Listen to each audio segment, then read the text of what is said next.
This is Umar Ahmed for IFL TV, proudly sponsored by Everlast. That was one of the best fights I've ever seen. I've gone, my throat's gone. I mean, I can't believe what I've just seen. One of the most thrilling fights, thrilling upsets, thrilling moments. The first round was one of the most unbelievable things. Kambosos looked gone, like he was getting beaten up, knocked him down. He was brilliant, Kambosos. He showed so much bottle, and in the 10th he was gone.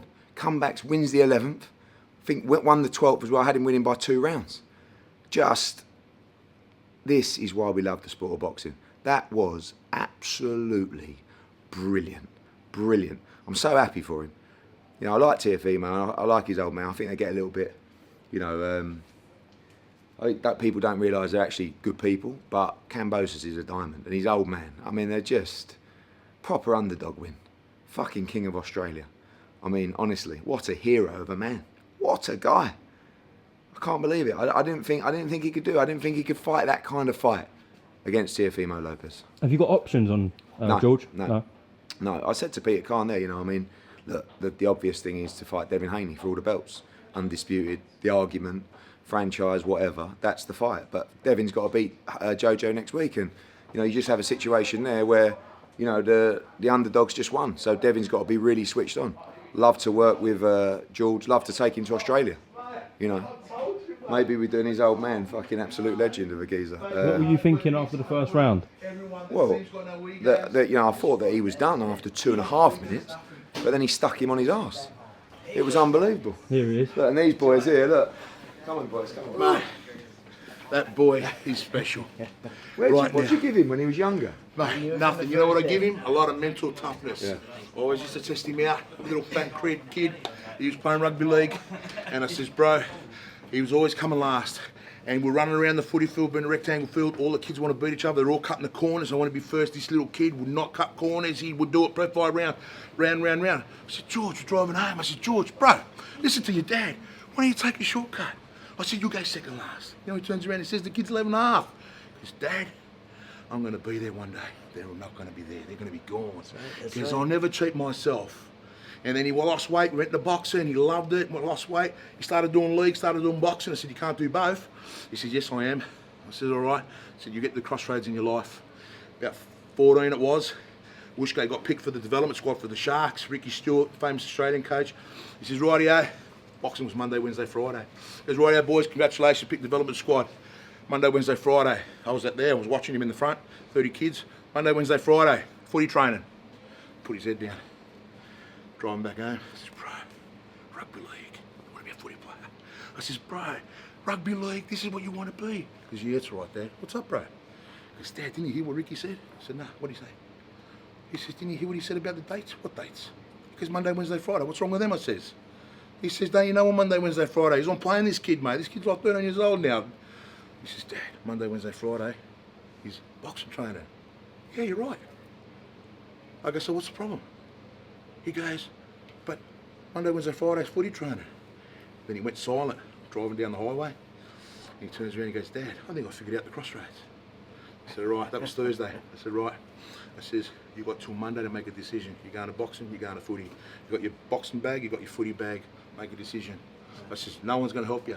I said, not your mum, not your sister, nobody, not even your dad. Purely on yourself. You can't turn around when you're 18 and say, you told me to do this sport. You make that decision. And guess what? Made the Came right home one. from work on Monday. Made the right one. Came home from work Monday, no footy gear on. I said, what is it, bro? He goes, Dad, I want to be a fighter. I said, really? I said, who made the decision? He goes, all by myself. I said, you sure? He said, yep. I said, give me your pack. Going back to the ground, I'm giving you footy gear back. That was it. Never looked back. Amazing. Amazing kid. Amazing, mate. He was 60 kilos at 11. He's fighting at 135 now. You know, God bless him. Big heart, mate. Big heart. Massive. And you know what? He always says it. He goes, Dad, I don't care. He goes, mate, I don't care. He goes, I'm going to fight to the death. He goes, mate, he'd have to really, really, really hurt me to stop me. He goes, I ain't going down. He goes, mate, my toughness. He goes, I've been dreaming this since a kid when I won my first Golden Gloves. He goes, I ain't going down. And he showed that tonight. Mate, he got stupid, he got caught. Balls of steel, mate. And he just came and came again, and he, oh, man, I don't know what to say. So much heart, mate. Congratulations, mate. Man, Well done. no, thank you, brother. Well done, mate. Oh, thank you, man. Thank you, man. Well He had done, us on mate. two Down in shows. Joyce, He yeah, had us on two absolutely, shows. mate. He saw me. Well done, mate. Well done, boys. That's what it's about. Of course it is. That's what it's about, mate. That's exactly what it's That's from the about. heart, man. Well done, mate. Well done. Just unbelievable. I mean, look, it's what a moment for him. And sorry, I don't know.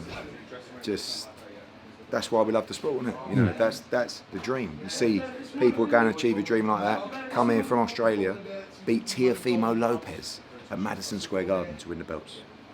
Unbelievable. I What a mean, sport. no one picked him, did they? No, and I did. Look, I felt that would Teo overlook him? Would he?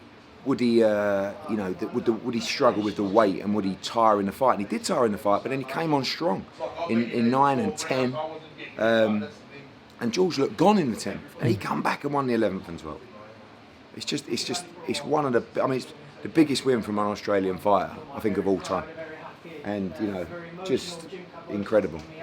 Should Devin win, obviously Yeah. after tonight, we've got to be more careful about these things. But should Devin win next Saturday, surely that's the fight to make on the Yeah, absolutely.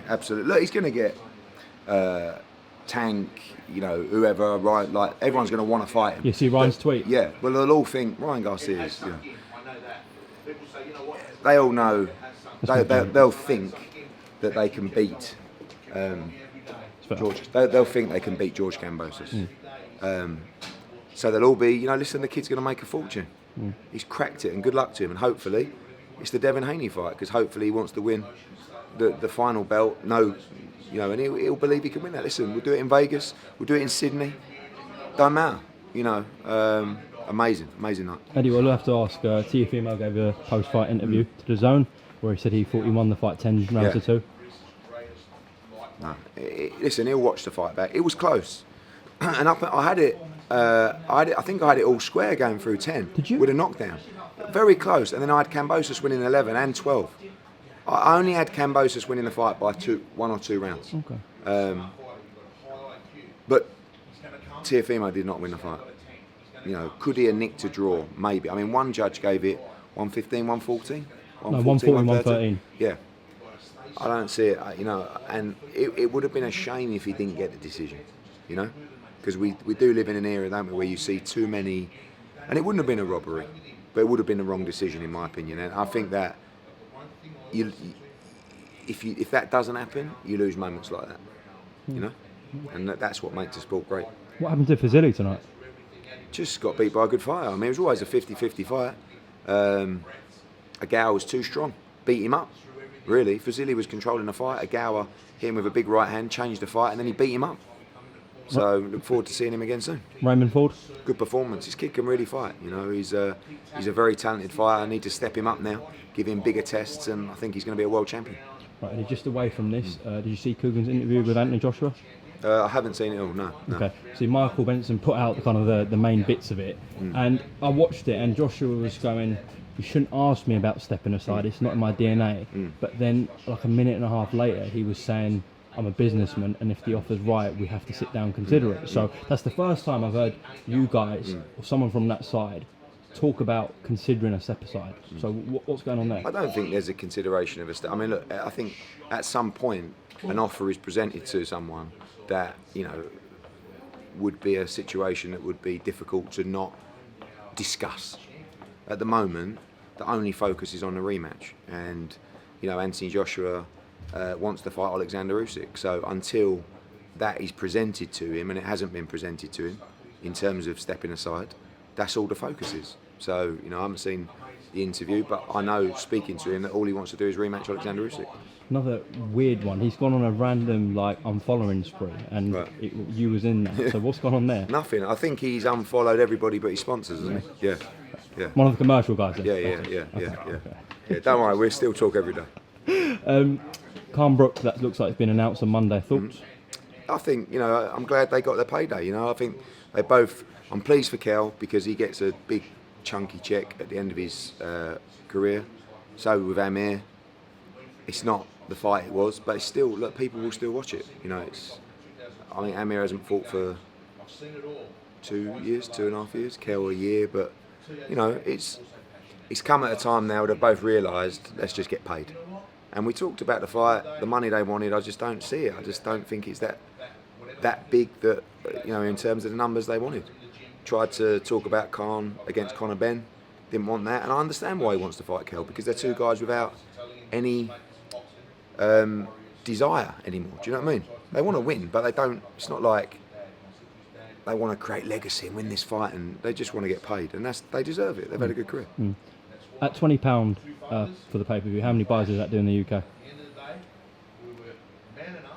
300,000 to 400,000. Bad, Something is it? like that. It's good. It's good. Listen, it's very difficult. We've seen over the years the pay-per-view become tougher and tougher. It's one of the reasons I made the move to this model, and it was the best thing that I ever did, because I'm getting back in to do fights like that tonight, and be a part of that. It's just a dream. Okay, well, listen, roll on Vegas next week for Haney. Yes, absolutely. Even more important now. Absolutely. Thanks, Cheers for Eddie. your support. Bye.